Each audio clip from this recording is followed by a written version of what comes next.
ఊరు బాగుంటుంది. వ్యవసాయం లాభసాటిగా ఉంటేనే రాష్ట్రం యొక్క ఆర్థిక పరిస్థితి మెరుగుపడుతుంది. అందుకే రైతు రుణమాఫీ అంశాన్ని మేము మా ఎన్నికల ప్రణాళికలో కూడా స్పష్టంగా పేర్కొన్నాం. ఎన్నికల ముందు ప్రజలకి హామీ ఇచ్చిన విధంగానే రైతు రుణమాఫీ పథకాన్ని అమలు చేయబోతున్నాం.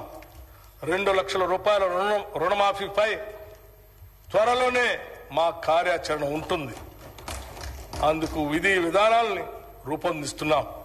ప్రతి పంటకు మద్దతు ధర ఇస్తాం. ఈ సందర్భంలో మేము రైతు బంధు పథకం గురించి ఒక విషయం ఈ గౌరవ సభ ముందు ఉంచదలుచుకున్నాం. రైతు బంధు యొక్క ముఖ్య ఉద్దేశం రైతుకు పెట్టుబడి సాయం అందించడమేనని గత ప్రభుత్వం ఈ పథకాన్ని ప్రారంభించింది. రైతుకు సాయం అందించడం అనేది ప్రశంసించదగిన విషయమే అయినా ఈ పథకం పేరుతో అసలు రైతుల కన్నా పెట్టుబడిదారులు మరియు అనర్హులే ఎక్కువ లాభం పొందారని చెప్పడానికి ఎంతో చింతిస్తున్నాం. సాగు చేయటానికి పనికిరాని కొండలు, గుట్టలు, ఆఖరికి రోడ్లు ఉన్న స్థలానికి కూడా రైతు బంధు సాయం ఇచ్చారు.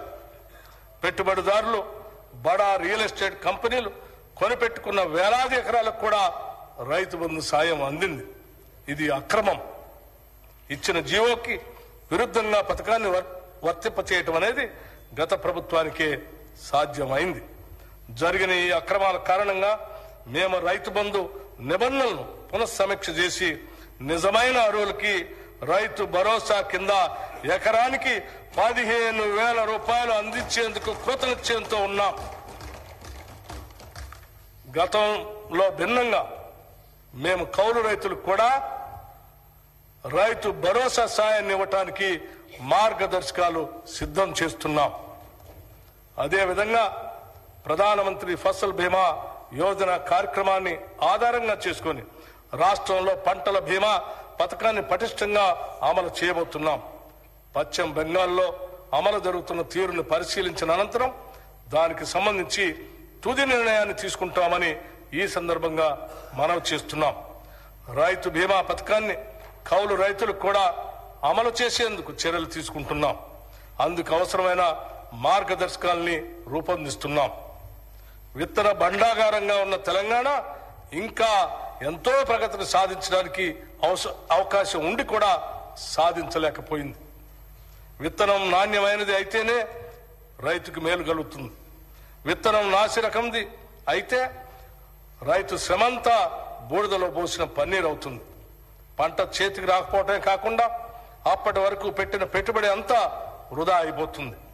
గత ప్రభుత్వ హయాంలో నకిలీ విత్తనాల సమస్య తీవ్రంగా ఉండేది.